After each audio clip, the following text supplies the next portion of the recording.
This classroom video is part of the Joyful Literacy video series.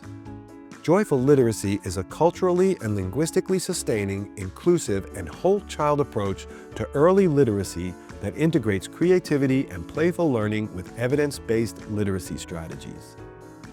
The video series includes a video introducing you to the Joyful Literacy approach, this video showing interactive read-alouds, oral retelling, and writing, and an explicit vocabulary instruction video with a first grade class.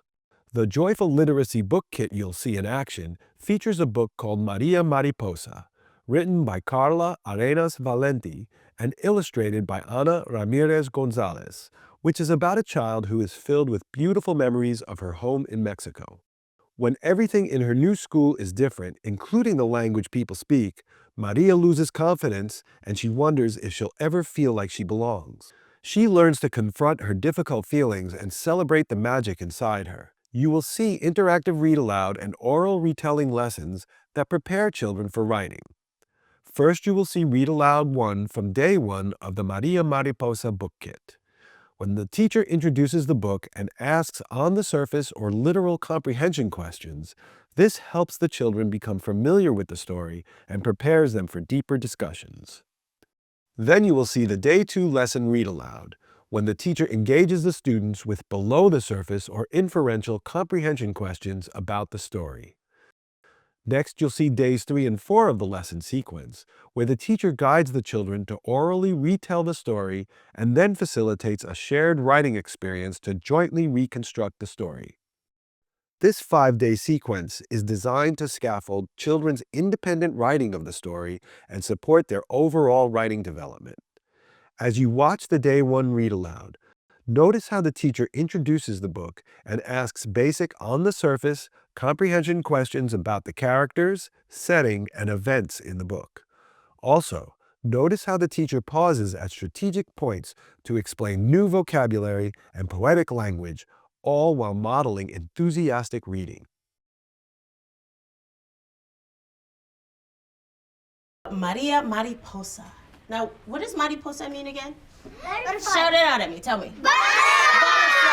So wait a minute, you know how to say butterfly in 2 languages? Yeah. You know how to say it in, how do you say it in Spanish? How do you say it? Well, how do you say it in English? Butterfly. You know what? Listen here, you know what? You guys basically have a superpower. You have a bilingual ability. That means you can speak in 2 or more languages. You can speak in English, and you can speak in Spanish. I want to ask you, do you know what the word prediction means? No. What does prediction mean? I'm going to tell you. Prediction means to make a guess. Oh, no. To make a guess. So looking at this story, someone raise a quiet hand and make a prediction about what you think this story is about. What's a prediction you were going to make? Go ahead. I think that she likes butterflies. Ooh, so her prediction is that Maria likes butterflies. Does someone else have a prediction? What's a prediction you have? It's because who wants to be a butterfly and her really like them. One last prediction. What's your prediction? She wants to be so teeny. She wants to be so teeny tiny. That's what you think it's about. Very nice. I like these predictions. Here's the problem of the story. Maria, the main character, has just moved from Mexico to the United States. What? She had just moved, and she is going to a brand new school. And Maria is filled with beautiful memories of her time in Mexico. She is very proud to be from Mexico. But everything at her new school is brand new and different, even the language that they speak. And so Maria starts to begin to feel nervous and lonely and sad, and she wonders, will she ever feel like she belongs? One brand new morning in a brand new city, on the very first day of a brand new school. What's happening now in the story? The butterfly is making flowers. Oh my goodness, the butterfly is flying and helping her have memories of Mexico with the flowers and the beautiful colors. Ooh. What else is happening in the story right now? It's different than Mexico, and Yeah. She reminds all the stuff from Mexico. She knows it's different than Mexico, but her memories are reminding her of Mexico.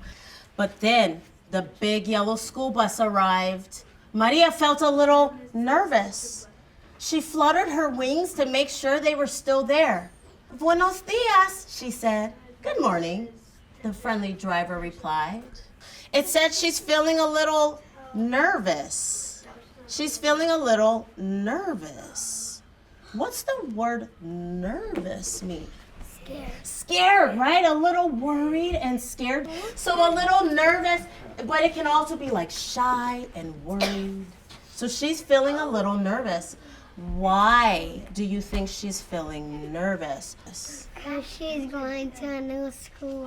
Have you ever gone to a new place and felt nervous? Yeah. Have you? Touch your head if you've gone to a new place before and you felt nervous. Oh, yes. One butterfly departed, leaving behind another. The end. We read the story. Who is this story mostly about?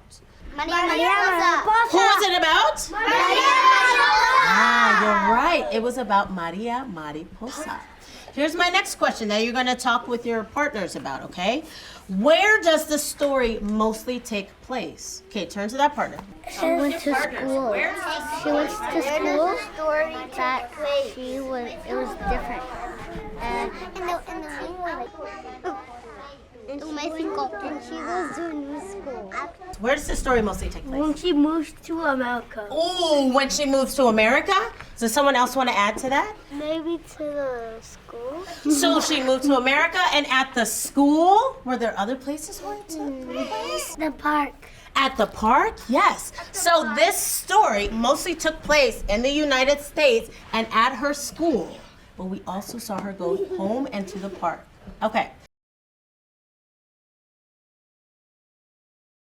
Something that we knew about Maria is that she was feeling very lonely throughout the story.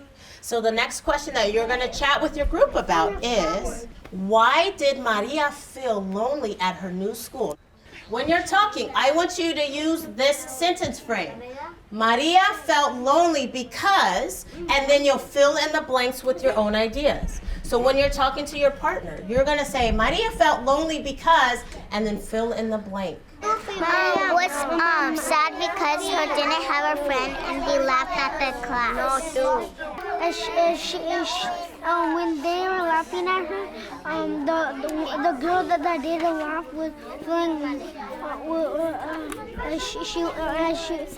All sad. right, bring it back to me. So I want someone to share with me, why did Maria feel lonely at her new school? Ready? Yes, go ahead. She felt lonely because she didn't have any friends. She didn't have any friends, and she didn't have her friends that were in Mexico. So Maria felt lonely because she didn't have any friends and she didn't have any of her friends that she had in Mexico. Thank you for that. Does anyone else want to add to that? Want to add? Go ahead. Maria felt lonely because she didn't know anybody. She didn't know anybody. Maria felt lonely because she didn't know anybody at her new school. Very nice. Give yourselves a hand. That was excellent. What you're going to do is, we're going to think about Maria when she felt lonely. And you're going to do your best to write a response. Here's what you're going to do. You're going to write the sentence frame. Maria felt lonely because, and then you're going to fill in the blanks. It's okay if you don't know how to spell all the words. That's all right. You're just going to do your best effort. Once you do that, then you're going to draw. Can I borrow yours for a second? You're going to draw a beautiful picture right above that goes along with the words that you wrote. Remember when she was feeling lonely? What were some things? Because People were laughing at her. people were laughing at her. Okay. She? Well, it starts with a sh. Do you know what two letters together go sh? S-H. Sh. I want you to turn to just one partner and show them what you did and talk about what you wrote, okay? Maria felt lonely because she didn't have any friends that were in Mexico. So share with your And partner. everyone was laughing at her, but one little girl wasn't. In this next lesson, you'll see day 2 of the interactive reading and writing sequence of lessons.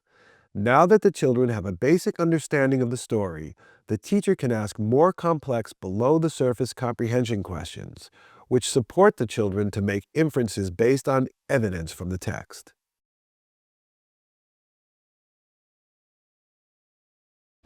Maria stood in front of the room. She carefully picked out each of the words she wanted to say. Hola, I am Mexico. No, you're not, came a reply, and the children laughed. Sorry, Maria whispered, for she had not chosen the right words to say after all. So, I want you to take a moment and look at this picture. When Maria says, sorry, how do you think she is feeling and why? When she feels lonely, sad, and she doesn't have none friends. And one girl is not laughing. Maria was very sad, lonely. Look it up. Maria might be feeling blank because blank. What do you think? How is she feeling here? Lonely. Lonely. So, Maria might be feeling lonely because... She doesn't have any friends. Oh, so can you use this whole thing and fill in your blanks just like that? Go ahead. Maria is feeling lonely because she doesn't have any friends. When Maria says sorry, how she might be feeling. Right here. So, Maria might Maria might be feeling lonely because everybody was laughing at her. Maria might be feeling lonely because everyone was laughing at her. When Maria says, hola, yo soy María Mariposa, what do you think she might be thinking? So now instead of how she's feeling, we're talking about how she might be thinking. So you'll say, Maria might be thinking blank because blank, okay? Turn to your partners. Maria is thinking Maria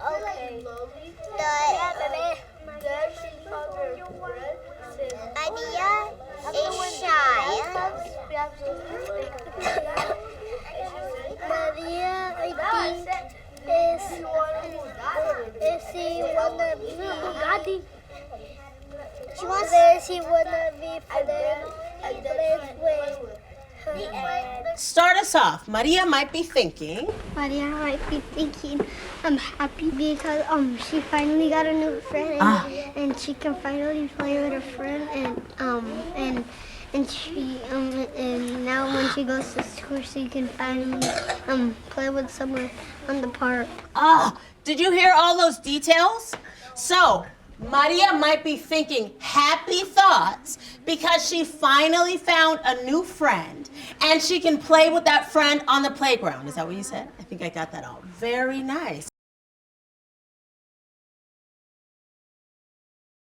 Butter, butter, butterfly, flying in the big... The teacher then invites the children to write a response in their journals and draw a picture to accompany it. She asks them to respond to the prompt, how did Maria learn to make herself feel better when she was lonely at school? Next, you'll see days 3 and 4 of the lesson sequence. As you watch this lesson, notice how the teacher scaffolds children's oral retelling of the story in groups and then debriefs their oral retellings to prepare for writing. Do we remember what retell means? Yeah. Remember we talked about it a little bit. You read Repeat it. You read it. But not read it, you tell it from your mind, from what you remember. This is why we are reading it and talking about it so much. So we're gonna do one last activity where we're going to work on retelling the story in groups and together. These are pages that are actually pulled from the book. And so we're going to look at some of these pages and think about what were some of the things that happened during that page and after that page. This is going to help remind us of the events to discuss when we're retelling a story. Something else I want you to know when you're retelling a story. If you can remember words, actual words from the story, like the golden orange sunsets over deep blue seas. Remember how we pulled that right out of the story? Somebody raise a quiet hand and remind me, what is something Maria said in the story? What was something Maria said in the story? Una mariposa. Una mariposa, when she saw it, right? So what's something else Maria said? Hola.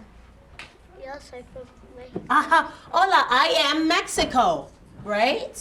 So I want you guys to think about some actual words from the story. Let's start off with our first one here. What was something that happened at the very beginning of the story? She was inside her house and she saw a butterfly. What did the butterfly hold on its wings? A whole flower. And what were some of the memories that Maria remembered? What were some? So she was like a reminder of the butterfly with the flowers. Yes. They were like purple, blue, gold. How was Maria feeling when she saw this butterfly? Say it out loud. She felt proud of her heritage and of being from Mexico. So she went up to the front, and what did she say? Shout it out at me. She What said, "Hola, Hola. I'm from Mexico." Hola, I am Mexico. And then what? Tell me again, what happened? All of them were laughing, and one girl wasn't. And someone said, no, you're not. And everybody was laughing except for one girl. You guys, do you see how excellent you're doing with this retelling? You're giving me details. You're using color words. You're using dialogue. That's also known as the words Maria said. When you guys practice retelling yourself, I want you to do the same sort of thing. Now, you have your own cards, just like mine. Each group is going to get a stack of these cards, and you're going to put them in order. And together, you guys are going to retell the story just like we did. But I want you to remember to use dialogue, words Maria said. I want you to try to remember some of those color words that we heard of the memories on the butterfly's wings. I want you to use details and descriptions as you're telling this story. Can you do that for me? Thumbs up? All right. Maria Mariposa, the butterfly went in her house. Yes. And she gave her flowers. You want to add to that? And she was so surprised. She was. So the butterfly flew in and she saw, was this an ordinary butterfly? No. No. Magic. It had magic. A magic what? Tell me more. What was on its wings? It had flowers, and then in the beginning, it was flying to her house, and then on the second page, Maria Mariposa saw the mariposa. So like at the store when this was happening, for a second I kind of thought the girl was like uncertain about that thing. Now that the children have orally retold the story, the teacher guides them to jointly reconstruct it in writing as a whole class. She invites the children to orally retell the story as she writes it on chart paper so everyone can see. As she models the writing process, she asks the children to retell the story in order as though they are the author. She prompts them to include the main characters, setting, events, dialogue, vocabulary, and poetic phrasing from the story. This is the children's dress rehearsal for their independent retelling of the story. After 4 days of reading, writing, and talking, the children are well prepared to write their own versions of the story that include dialogue and vocabulary from the book. On day 5, they'll read their stories to their peers and celebrate their growth as readers and writers. You can find all of these resources at the Joyful Literacy webpage using the link below.